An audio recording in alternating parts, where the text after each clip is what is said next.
pero no debemos perder de vista que también se trata del crecimiento numérico.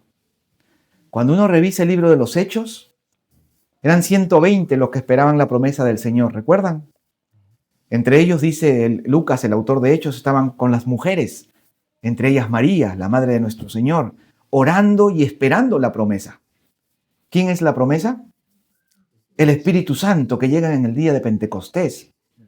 Y Pedro da el primer sermón cristiano usando las llaves del reino, esas que les prometió el Señor Jesús, para abrir la puerta de los cielos. Y con el primer sermón, la conversión de los primeros 3,000 creyentes, entre varones, mujeres. Y si ustedes recuerdan bien, Pedro predicaba, pero todos los hermanos que habían recibido el Espíritu Santo hablaban, dice que en lenguas, pero no en ruidos que nadie podía comprender, sino en lenguas existentes, porque para la fiesta de Pentecostés habían llegado creyentes judíos, adoradores de Dios de todas las naciones, y estos se sorprenden porque ven y oyen hablar en su propia lengua.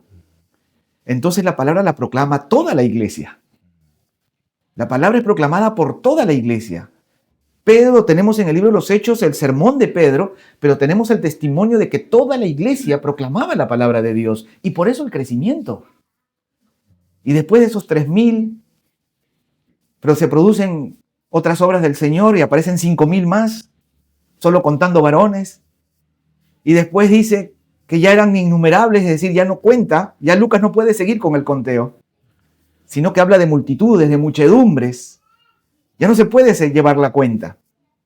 Y así seguimos avanzando hasta llegar a este capítulo 18 que hemos leído.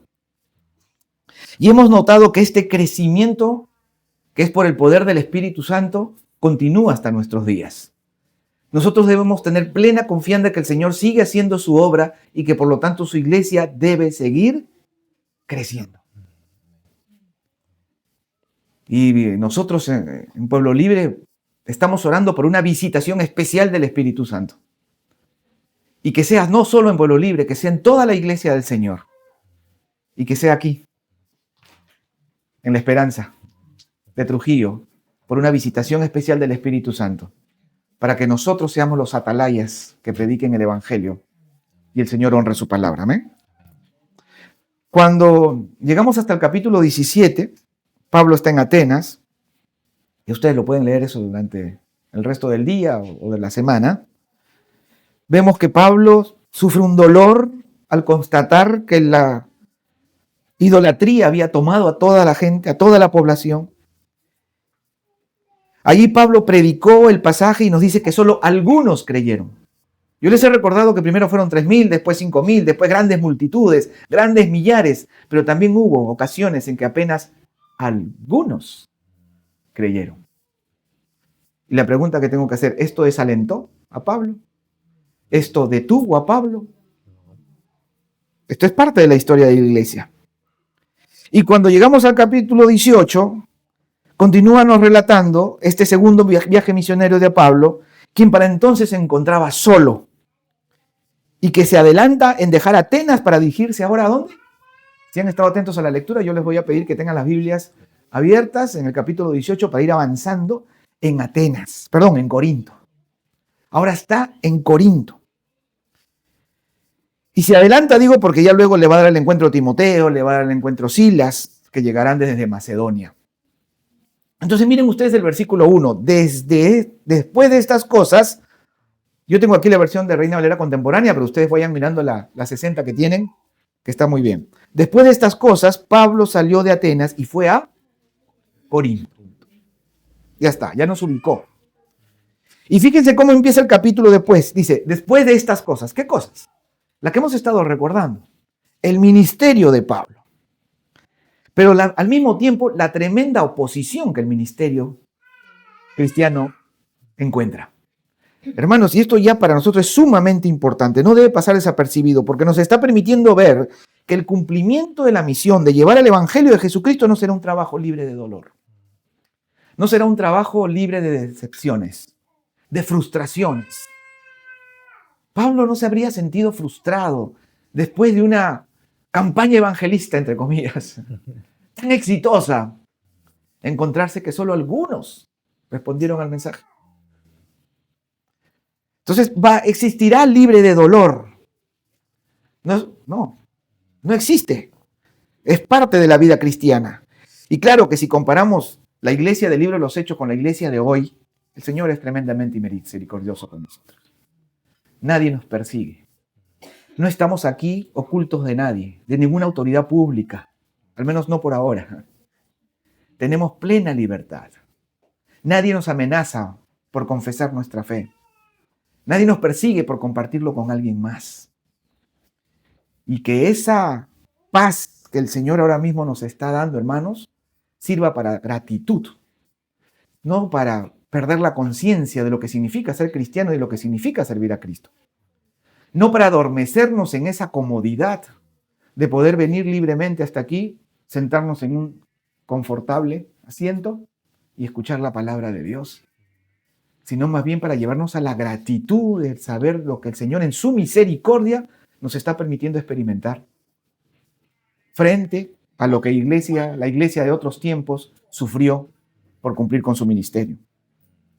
Volviendo a Pablo, vemos que nada lo ha detenido en el cumplimiento de su misión y llega hasta Corinto, que era una de las ciudades, hermanos, más importantes de Grecia. Tenía 2 puertos, era una ciudad cosmopolita. Y como toda ciudad de ese tipo, comercialmente muy desarrollada, como toda ciudad de ese tipo, había generado también mucha degeneración. Y ahora lo vamos a ver. Miremos ahora los versículos del 2 al 5.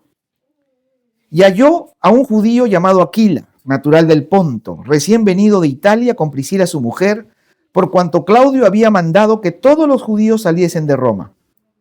Fue a ellos, y como era del mismo oficio, se quedó con ellos, y trabajaban juntos, pues el oficio de ellos era hacer tiendas. Y discutía en la sinagoga todos los días de reposo, y persuadía a judíos y a griegos. Y cuando Silas y Timoteo vinieron de Macedonia, Pablo estaba entregado por entero a la predicación de la palabra, testificando a los judíos que Jesús era el Cristo. Tengan el texto allí, por favor. Lucas menciona que llegado Pablo a Corintio se encuentra y se une a esta pareja, ¿verdad? ¿Quiénes son? Aquila y Priscila. Ahora, no nos ofrece detalles sobre la conversión de esta pareja. No nos dice, nos deja con la incógnita, si ya eran cristianos o más bien a raíz de la amistad con Pablo es que conocen al Señor Jesús. Fíjense que Pablo se une a ellos. ¿Qué dice el texto? ¿Porque son cristianos? ¿Porque comparten la fe? No. ¿Por qué se une a ellos? Porque eran del mismo oficio. Tenían el mismo trabajo, la misma ocupación. Ambos, al igual que el apóstol Pablo, eran fabricantes de tiendas. La industria hotelera no estaba muy desarrollada. Yo cuando llegué a Trujillo por primera vez tenía 15 años y tampoco estaba muy desarrollada la industria hotelera. Ha cambiado mucho de cuando yo tenía 15 años, ahora que tengo más de 50. Ya le dije mi edad. Y estos versículos, hermanos, son muy interesantes. Primero porque nos permiten ver que Pablo trabajaba para sustentarse. Es decir, que en ciertos momentos, en ciertas etapas del ministerio, compartía su tiempo entre su oficio, su trabajo manual, intelectual y la misión encomendada por el Señor. Pero además, hermanos, algo que debemos tener muy presente, la comunidad laboral. La comunidad laboral es un espacio también para presentar al Señor. No hay duda que muchos de nosotros pasamos incluso a veces más tiempo en el trabajo que en lo que podemos pasar incluso en la casa. Y ese tiempo genera relaciones humanas con los compañeros de trabajo. Y estas relaciones, que deben basarse siempre desde el respeto, generan desde luego una oportunidad para compartir el mensaje de esperanza del Señor. Ahora, yo quiero dejar algo en claro. Mi suegra tenía hace muchos años, tenía la concesionaria de una entidad y ahí tenían que ofrecían el refrigerio a los trabajadores de esa empresa. Y contrató a un jovencito, pero el jovencito no trabajaba. Y cuando ella le llamaba la atención, ¿pero por qué no sales a atender a la gente? Que yo tengo que predicar la palabra de Dios. O sea, este joven no entendió nada. No entendió nada. Porque el trabajo, el oficio, es para que allí, desde nuestro trabajo y de nuestro oficio, glorifiquemos a Dios. para que glorifiquemos a Dios si estamos haciendo el taxi de manera correcta, respetando las leyes de tránsito, respetando al peatón, respetando a la persona que transportamos, cobrando lo que realmente se debe cobrar, cumpliendo con los horarios. Esa es la manera de honrar a Dios desde el trabajo. Esa es la manera. Entonces el trabajo, en primer lugar, lo primero que estamos llamados a hacer los cristianos en el trabajo es trabajar. Y trabajar con compromiso, trabajar con entrega, trabajar con calidad total. Trabajar de un modo que el incrédulo diga, ese profesional, ese trabajador es cristiano. Esa es la manera en que nosotros le damos la gloria a Dios también. Ahora, obviamente, ese testimonio nuestro nos permite abrir los corazones de la gente, que esa es la obra del Señor, para que nosotros cumplamos nuestra misión de poder compartir el Evangelio y de ofrecer el mensaje de esperanza. Pablo, que estaba unido a esta pareja, asociado a esta pareja, eran socios con esta pareja. Se juntaron porque tenían el mismo oficio. Y Pablo no quería gravar a la iglesia económicamente, y ya va a decir ahora las razones por qué. Y Pablo necesitaba sustentarse, trabajó con sus manos para poder ganarse su sustento. Y tuvo socios, 2 creyentes, a los que probablemente Pablo evangelizó, a los que probablemente Pablo presentó a Cristo Jesús. Ahora, esto muestra la necesidad de que los pastores tenemos 2 modos legítimos de servir al Señor. A través de un pastorado bivocacional, es decir, de tener un trabajo, un oficio, eso que conocemos comúnmente como laico, ¿verdad? Y tener al mismo tiempo un trabajo oficial de servicio al Señor.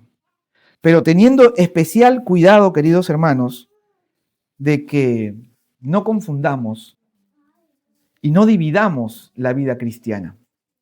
La vida cristiana no tiene un lado secular y un lado religioso. La vida cristiana o el vivir cristiano es 100% espiritual. Toda la vida cristiana es espiritual. Y lo espiritual no tiene que ver con expresiones, ni manifestaciones, ni experiencias místicas. Lo espiritual es esencialmente terrenal. Lo espiritual es esencialmente terrenal. No tiene que ver con momentos ni experiencias extranaturales. Tiene que ver con el trabajo, tiene que ver con la vida conyugal, tiene que ver con la vida comunitaria, tiene que ver con el vecindario, tiene que ver con el tráfico, tiene que ver con los negocios. Esa es la vida espiritual. Entonces Pablo no dividió la vida. No. Y también, por supuesto, es legítimo el trabajo dedicado exclusivamente al servicio de la iglesia del Señor, como Pablo lo hizo. Ya lo vamos a ver. Ahora, toda esta situación generó crítica contra el apóstol. Yo voy a leer, para que ustedes no tengan que buscar allí, 1 Corintios 9, 1-16. Es un poco larga la lectura, les ruego mucha atención. Dice así Pablo, defendiendo su apostolado: ¿qué no soy apóstol? ¿Y acaso no soy libre? ¿Acaso no he visto a Jesús nuestro Señor, requisito para ser apóstol?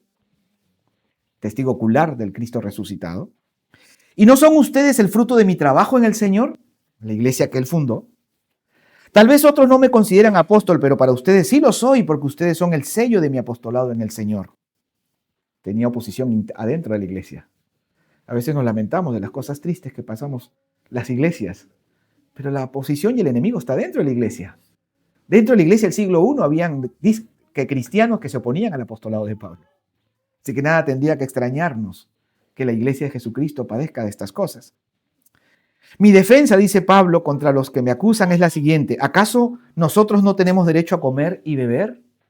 Miren, ¿y acaso, está hablando Pablo como apóstol, y acaso no tenemos derecho a traer con nosotros una esposa creyente como lo hacen los otros apóstoles y Cefas, Pedro, y los hermanos del Señor, que eran casados y que tenían que sustentar a su familia? ¿Y acaso, o es que solo Bernabé y yo estamos obligados a trabajar? ¿Están dando cuenta a dónde está yendo Pablo? ¿Qué soldado presta servicio a expensas de sus propios recursos? ¿Quién planta una viña y no come de sus uvas? ¿O quién pastorea el rebaño y no bebe de la leche que ordeña? Esto lo digo no solo de acuerdo con el punto de vista humano, sino también de acuerdo con la ley. Porque en la ley de Moisés escrito está, no pondrás bozal al buey que trilla. ¿Quiere decir esto que Dios se preocupa por los bueyes? ¿O más bien lo dice por todos nosotros? En realidad, esto se escribió por nosotros, porque tanto el que ara como el que trilla deben hacerlo con la esperanza de recibir su parte de la cosecha. Si nosotros sembramos entre ustedes lo espiritual, ¿será mucho pedir que cosechemos de ustedes lo material? Si otros participan de este derecho sobre ustedes, con mayor razón nosotros. Sin embargo, dice Pablo, no hemos hecho uso de este derecho, sino que lo toleramos todo a fin de no presentar ningún obstáculo al Evangelio de Cristo. ¿Acaso no saben ustedes que los que trabajan en el templo comen del templo y los que sirven al altar participan del altar? Así también el Señor ordenó a los que anuncian el Evangelio que vivan del Evangelio. Pero yo no me he aprovechado de nada de esto, ni tampoco he escrito esto para que se haga así conmigo, porque prefiero morir antes que alguien me despoje de este motivo de orgullo. Pues si anuncio el Evangelio, no tengo por qué jactarme, porque esa es mi misión insoslayable. Ay de mí si no predico el Evangelio. La avaricia, queridos hermanos, sería el valor más extendido o el antivalor más extendido en esta ciudad de comerciantes. Eso era Corinto. Por causa de ello, Pablo renuncia a su derecho de ser sustentado por la iglesia. Y si pudo dedicarse por entero a la predicación, porque ahí después dice que ya estaba dedicado por entero cuando llega Silas, cuando llega Timoteo, lo sabemos en la segunda carta de Corintios. Dice así, cuando estaba entre ustedes, capítulo 11, 9, y tuve necesidad, no fui una carga para ustedes, dice Pablo, pues lo que me faltaba lo suplieron los hermanos que vinieron de Macedonia. Procuré entonces no ser una carga para ustedes y seguiré haciéndolo así. Esto, hermano, es corroborado en la carta del apóstol Pablo a los filipenses, que les agradece por la ayuda que él recibió cuando estaba en Corinto. Así que por causa de la dureza del corazón de los corintios, queridos hermanos, Pablo tuvo un trato particular. Pero el principio que se desprende aquí es que el obrero es merecedor de su paga. Y que la iglesia, como fruto de su crecimiento espiritual, honrará a Dios también a través de sus recursos. Y todo esto, queridos hermanos, me obliga a hablar del diezmo. Yo no he venido a hablar del diezmo. Y los cristianos presbiterianos hablamos muy poco o casi nada del diezmo. ¿Por qué? Frente al comercio de la fe, que comúnmente se pueden ver sobre todo en los medios de comunicación y en grandes comunidades que se llaman cristianas. Pero ante eso no podemos renunciar a enseñar lo que la Biblia enseña. Y si ustedes se están dando cuenta, nuestro tema de hoy no es el diezmo. Nuestro tema de hoy es el crecimiento de la iglesia. Pero conforme a lo que la Biblia nos está mostrando, vemos a Pablo trabajando para sustentarse, pero dejando en claro que es derecho de los que trabajan para el Señor recibir la paga de la iglesia a la que el Señor sustenta. Esto es bíblico. Esto es bíblico. Entonces, todo esto nos obliga a mencionar el diezmo y no callar, porque si no enseñamos lo que la Biblia enseña, entonces cometemos un error. Y este pasaje nos lleva a estos asuntos. El Señor no necesita nada de nosotros, hermanos. Somos nosotros quienes necesitamos honrar al Señor para nuestro provecho espiritual. Y la palabra del Señor nos enseña a honrarlo también a través de nuestros recursos. ¿Estamos hablando de crecimiento de la iglesia? Sí, pero dijimos que no solo numérico, también hablando de crecimiento espiritual, de crecimiento en conocimiento y gracia. Y cuando uno crece espiritualmente, hermano, aprende a relacionarse con los bienes materiales, que tienen un valor. Hay una canción que solemos cantar, ¿verdad? Fija tus ojos en Cristo. Y dice, y lo terrenal sin valor tendrá. Ustedes saben que nosotros hemos cambiado la letra de esa canción. No sé cómo la canten aquí. Pero cuando la cantamos en Pueblo Libre, decimos, y lo terrenal su valor tendrá. Tiene valor a la luz de Cristo Jesús. Tiene un valor. Pero lo espiritual, hermanos, nos enseña a relacionarnos adecuadamente, correctamente con los bienes materiales. Nos enseña a confiar en el Señor Jesús. Y por eso la iglesia que confía en Dios y la iglesia que crece espiritualmente es una iglesia que diezma. Es una iglesia que diezma. Obviamente, Corinto, Pablo hace una excepción con Corinto, porque Corinto no es el mejor ejemplo. Nadie pondría de nombre a su iglesia Corinto. Pondrían iglesia Filipenses, ministerio Filipenses. Nadie pondría Corinto. Porque en Corinto es donde la gente amaba el dinero. Y la iglesia de Jesucristo también. En Corinto fue donde un creyente andaba con la mujer de su padre, ¿recuerdan? Fue en Corinto que hicieron de la Santa Cena una vergüenza, una deshonra, en el que comían y bebían hasta emborracharse. Ahorita lo vamos a leer cuando celebremos la cena. Entonces, Corinto no es el mejor ejemplo. Entonces, Dios nos libre que así como Pablo tuvo que hacer excepciones en Corinto, como trabajar para no agravar a la iglesia, que Dios nos libre, que nuestros pastores tengan también que trabajar por esa razón. Está bien si trabajan y deciden ser pastores bivocacionales, como lo soy yo. Está muy bien. Y si la comunidad así también lo asume. Pero, queridos hermanos, que no sea por las razones por las que Pablo hizo esa excepción con Corinto. Que no sea por eso, que el Señor nos libre. Volviendo al relato, Pablo estaba ya dedicado por entero a la predicación. Están siguiendo los textos, ¿verdad? Están leyendo el texto. Estamos en el versículo 5. Porque aquí nos dice sobre qué predicaba Pablo. Dice que primeramente a los judíos en las sinagogas, ¿verdad? ¿Y sobre qué predicaba Pablo? ¿Cuál era el mensaje de Pablo? ¿Qué dice el versículo 5? Que Jesús es el Cristo. ¿Cómo se llama esta iglesia? Amén. Eso es lo que predica Pablo. No está predicando otras cosas. Y es lo que nosotros tenemos que predicar. Que Jesús es el Cristo. El Evangelio es Cristo. Predicar el Evangelio es predicar a Cristo. Por lo tanto, oponerse al Evangelio es oponerse a Cristo. Y como hemos visto en los versículos anteriores, la predicación siempre estaba acompañada de una fuerte oposición. Miren el versículo 6. Pero oponiéndose y blasfemando estos, está hablando de los judíos, ¿verdad? A los que Pablo les estaba predicando, les dijo, sacudiéndose los vestidos, vuestra sangre sea sobre vuestra propia cabeza. Yo limpio desde ahora, me iré a los gentiles. Aquí, hermanos míos, Pablo usa una figura que los judíos entendían perfectamente, pero que nosotros sí necesitamos una explicación. Lo hemos leído en Ezequiel 33, que dice así, voy a volverlo a leer. Vino a mí palabra de Jehová diciendo, hijo de hombre, habla a los hijos de tu pueblo y diles. Cuando está hablando de hijo de hombre no se está refiriendo al Señor. Ustedes ven ahí hombre en minúscula.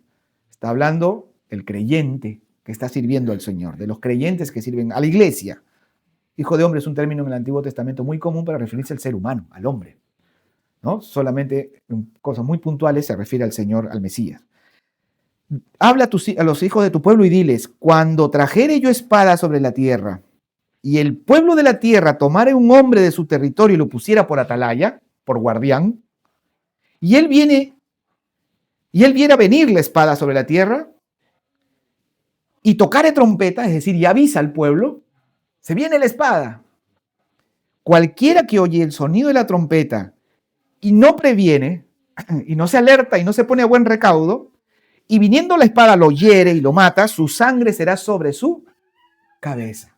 Si ustedes leen la Reina Valera contemporánea, ya la Reina Valera contemporánea da la explicación en su traducción, porque dice, quien no la oyere y la espada lo mata, es responsable de su propia muerte.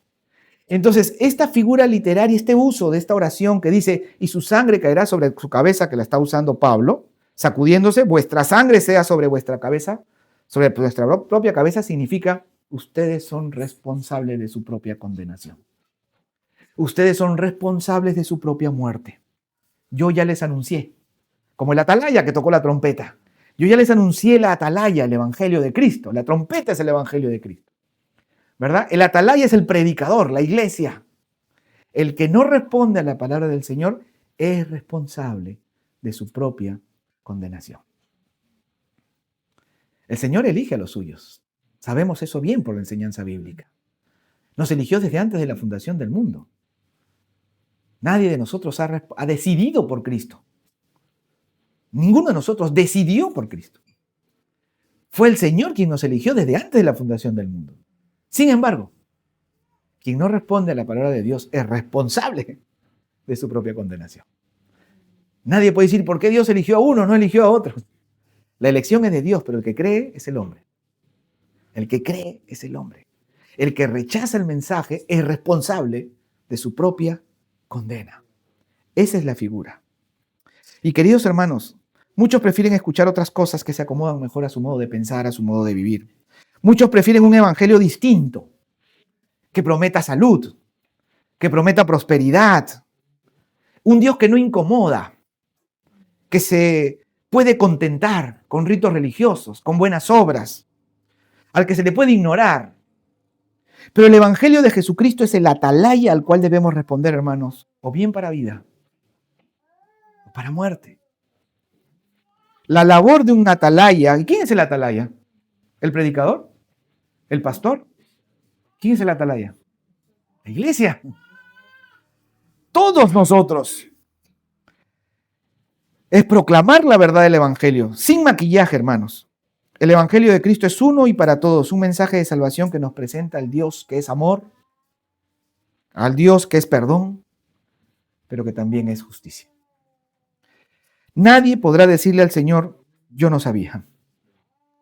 Los únicos responsables de nuestra condenación somos nosotros mismos por nuestra negligencia después de haber escuchado la palabra de Dios. Pero recuerden también a Pablo. ¿Qué fue lo que Pablo dijo en su carta a Corintios? ¡Ay de mí si no predicara el evangelio! Porque él se reconoce atalaya. Si nosotros nos reconocemos atalaya, ¡ay de nosotros si no predicamos el evangelio! Si uno sigue leyendo Ezequiel, vamos a encontrar que dirá de los atalayas que no cumplen su misión, que su sangre caerá sobre su propia cabeza. Serán responsables de su propia condenación. Después de haberles dicho esto a los judíos, hermanos, Pablo dijo que iría ¿a dónde? ¿Qué dice el texto? ¿Sabes? Quiero que me sigan el texto. Sacudió los vestidos, dijo, ustedes son responsables de su propia condenación. ¿A quiénes voy ahora? Dice Pablo. A los gentiles. Me voy a los gentiles. Muy bien. Dice, y saliendo de allí, se fue a la casa de uno llamado Justo, temeroso de Dios, la cual estaba justo junto a la sinagoga, versículo 7. Y Crispo, el principal de la sinagoga, creyó en el Señor con toda su casa, y muchos de los corintios oyendo, creían y eran bautizados. Qué curioso, hermanos. Me voy, dijo Pablo. Pero se fue al ladito, a la casa del costado. Y esto es importante. ¿Quién creyó? Dice, Crispo. ¿Quién era Crispo? Nada menos que el principal de la sinagoga. Pablo había sido muy duro con los judíos, pero no se alejó del todo, ¿se dieron cuenta? ¿Se dieron cuenta? Dice que se sacudió los vestidos, pero no se alejó del todo. ¿Ya ustedes se agotaron de haber compartido el evangelio con una persona amada, con un familiar, con un buen amigo? ¿Ya se cansaron? Pues como Pablo, no se alejen del todo. No se vayan muy lejos. Pablo sacudió los vestidos. Me voy a los gentiles. Ustedes son responsables de su propia condenación. Pero no se fue muy lejos. No nos vayamos tan lejos, hermanos. Sigamos orando por esas personas, por esas familiares, por esos amigos queridos. Sigamos orando. Y seamos cuidadosos, que un crispo puede haber entre esas personas, que crea y que llevó a toda su familia, dice, a la fe. Y aquí quiero hacer un breve paréntesis porque a veces, hermanos, podemos leer esto como casi nada, ¿no? Se convirtió a Cristo. ¿Quién? El principal de la sinagoga. Uno lee esto y parece, bueno, sí, se convirtió a Cristo, aleluya, gloria a Dios. No, sí, pero no es tan fácil, no es tan casi nada. No. Esto es mucho más que eso. Ser un principal de la sinagoga convertido al cristianismo, hermano, era convertirse en un marginal de su sociedad. Era renunciar a todo su estatus social, político, económico, a todos sus privilegios. Él era un respetado del pueblo. Era un venerado del pueblo. Y pasa a convertirse en un perseguido del pueblo. Eso eran los cristianos. Eso eran los cristianos. ¿Qué pasamos nosotros por ser cristianos? ¿La burla de quién? ¿Alguien se burló de ustedes cuando se convirtieron a Cristo? Probablemente sí. ¿Alguien les hizo alguna burla, una broma media? ¿Sí? ¿Qué más? ¿Algo más? ¿Perdieron sus bienes? ¿Perdieron sus casas? ¿Su familia los abandonó? ¿Los echaron de la casa? Deberíamos agradecer a Dios, ¿no? Ser cristiano en el siglo I, hermano, significaba eso. Y ser un hombre como Crispo. La Biblia no nos habla más de Crispo. Se convirtió al Señor, dijo, el principal de los judíos. No nos dice nada más.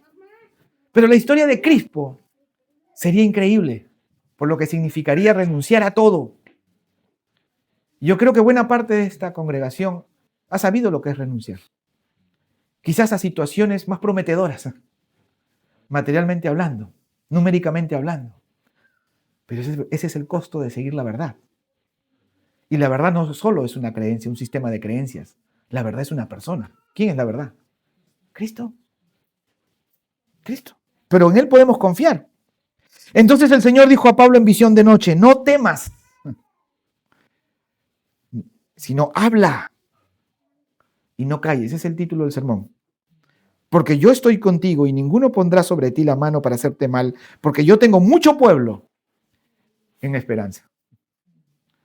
Yo tengo mucho pueblo en Trujillo, pero ¿dónde están? Somos 2, 4, 6, 8, 10, 12, 15, no llegamos a 20. ¿Dónde están? ¿Dónde está todo el pueblo del Señor? Más bien se burla el vecino de al frente, el otro de acá. A lo mejor me molestaron por poner el letrero. No sé. Vino la municipalidad, ha pedido permiso, autorización. Hay que hacerlo porque hay que cumplir con la ley. Si es que lo piden. ¿No? Entonces, uno dice, ¿dónde está? Pero aquí están estas palabras del Señor Jesús, hermanos, que yo quiero que todos escuchemos esta mañana. Que todos escuchemos esta mañana, porque la voz del Señor se escucha. Si alguien quiere escucharlo auditivamente, lo único que tiene que hacer es leer la Biblia en voz alta. No hay otro modo. Pero sí podemos escuchar con los oídos y ver con los ojos del corazón que el Señor nos abre a la luz. ¿Por qué creen que le diría el Señor a Pablo, no tema? ¿Por qué? ¿Alguna sugerencia? ¿Alguna sugerencia? Ah, entonces Pablo estaría sintiendo temor. El Espíritu Santo nos abre los ojos, hermanos, pero no precisamente para ver nada en especial, fíjense, sino más bien para oír. Cuando la Biblia dice que abre los ojos, es para oír, no para ver. Fíjense en este texto. El texto dice que el Señor le dijo a Pablo en visión, pero no nos dice que vio Pablo. Lo que sí nos dice es que oyó. Y lo primero que oyó fue la palabra de Dios. Entonces, cuando a nosotros el Señor nos abre los ojos, no es para ver nada, es para oír la palabra del Señor. Y eso que oímos, que es palabra que es viva y eficaz, obra por el Espíritu Santo en el creyente y en su iglesia. Entonces nos dice que oyó, no temas. En su primera carta, hermanos, Pablo le confiesa a los corintios cómo se sentía. Yo lo voy a leer nomás para que no lo busquen. Primera de Corintios 2, los primeros 3 versículos. Miren lo que está diciendo Pablo, sobre este momento que está relatando Hechos.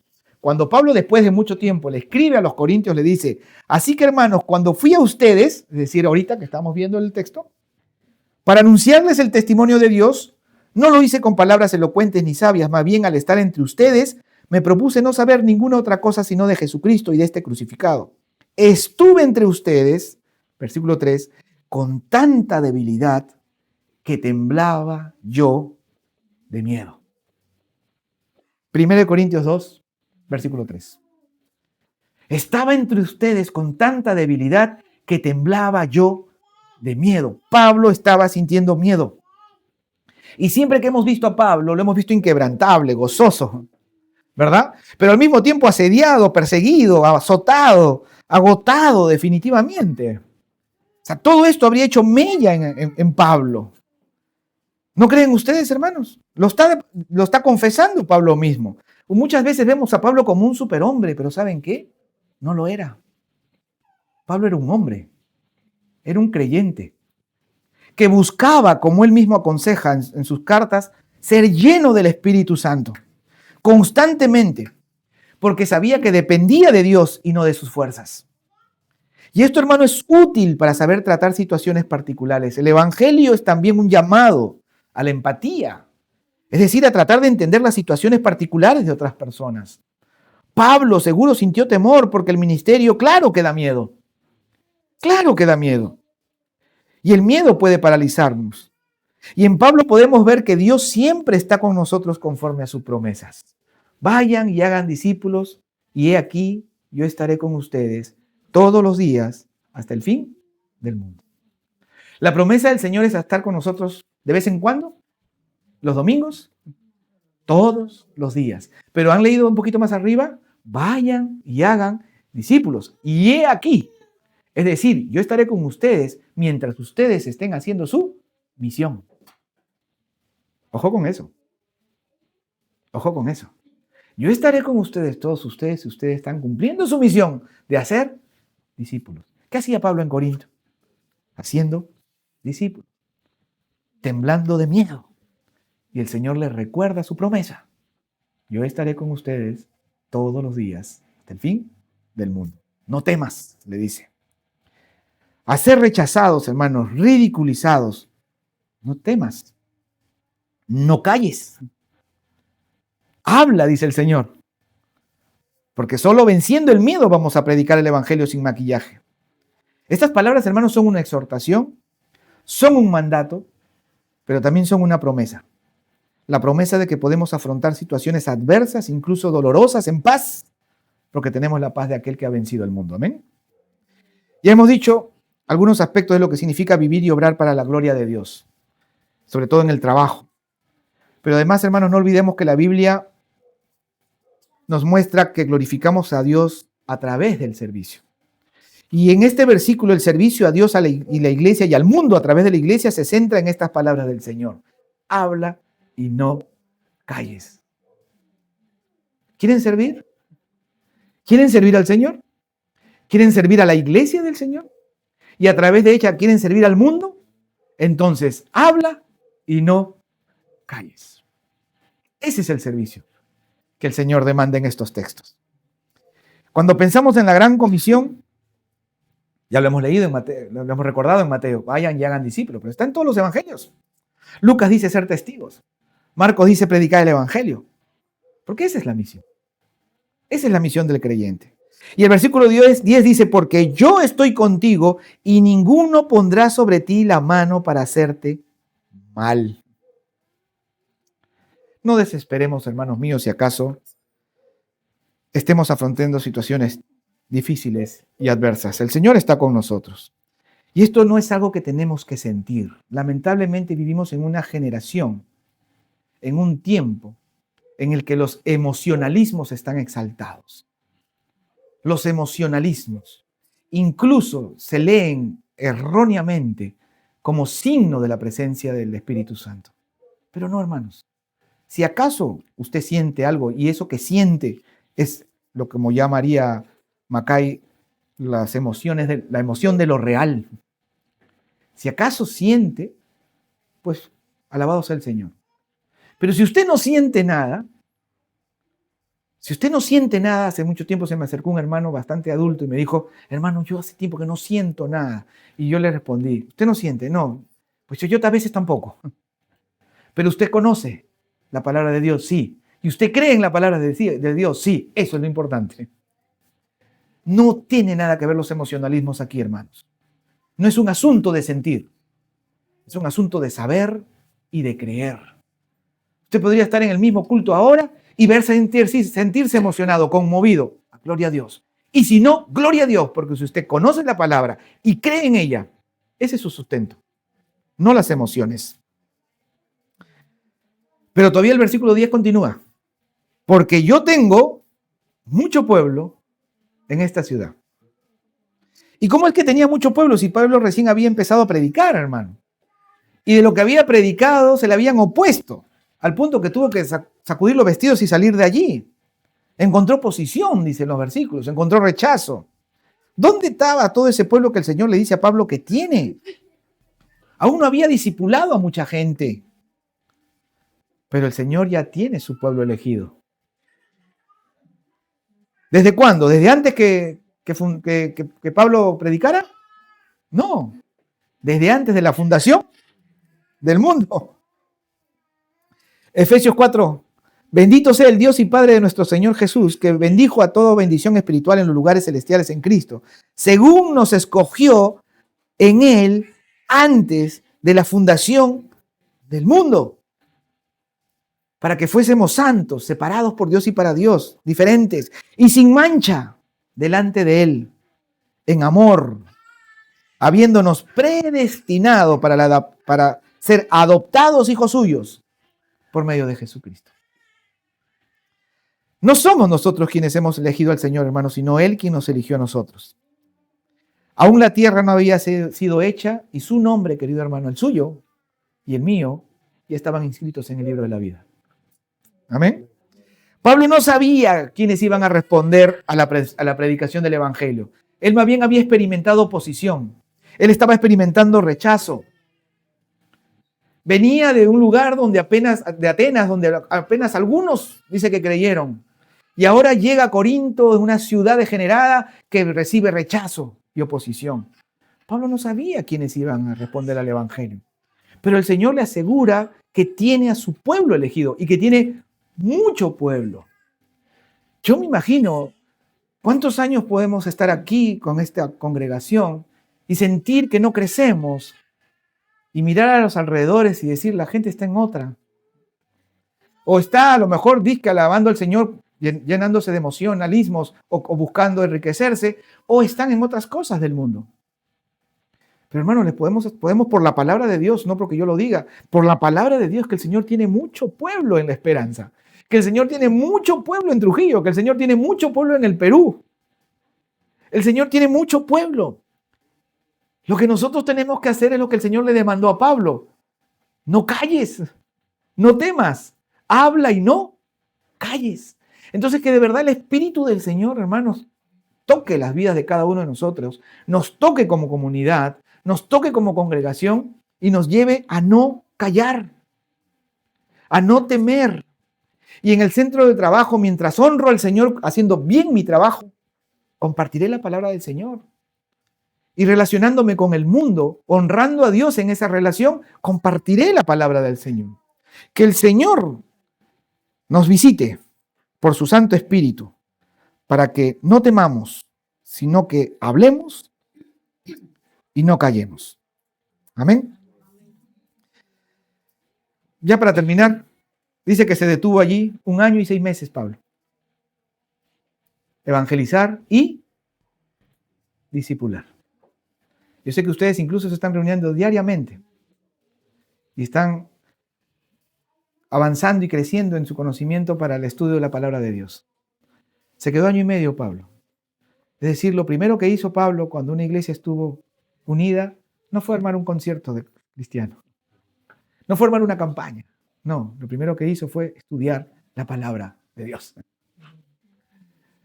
año y medio enseñándole la palabra de Dios, a predicar para compartir el mensaje de esperanza y cuando haya respuesta de fe, empezar a enseñar la palabra de Dios de manera irrenunciable. Irrenunciable. Este es parte del discipulado, el acompañamiento y la enseñanza de la vida de fe por la palabra. No basta creer, hermanos. No. Es preciso conocer en lo que se ha creído y en quien hemos creído. Los animo a que en casa lean también, hermanos, hasta el versículo 21. Ya no lo hemos leído ahora, ¿verdad? Porque allí se cumple la promesa de paz que le hizo el Señor a Pablo. ¿Recuerdan que le hizo una promesa de paz? Le dijo, tranquilo, yo tengo mucho pueblo, nadie te va a tocar, nadie pondrá tu mano sobre ti. ¿Lo tienen en su texto? ¿Sí? Nadie no va a tocar sobre ti. ¿Saben qué? Si ustedes van a leer después, hasta el capítulo 21, se van a dar cuenta que los judíos Ya habían elegido un nuevo principal en la sinagoga que se llama Sóstenes. Ya eso lo pueden leer en casa después. El texto dice que los griegos arremetieron contra Sóstenes y contra los judíos. O sea, todo se puso al revés. Los judíos querían castigar a los cristianos y más bien los judíos fueron castigados por los griegos. O sea, la promesa de paz que el Señor le hizo a Pablo se cumplió. No van a poder poner su mano sobre ti.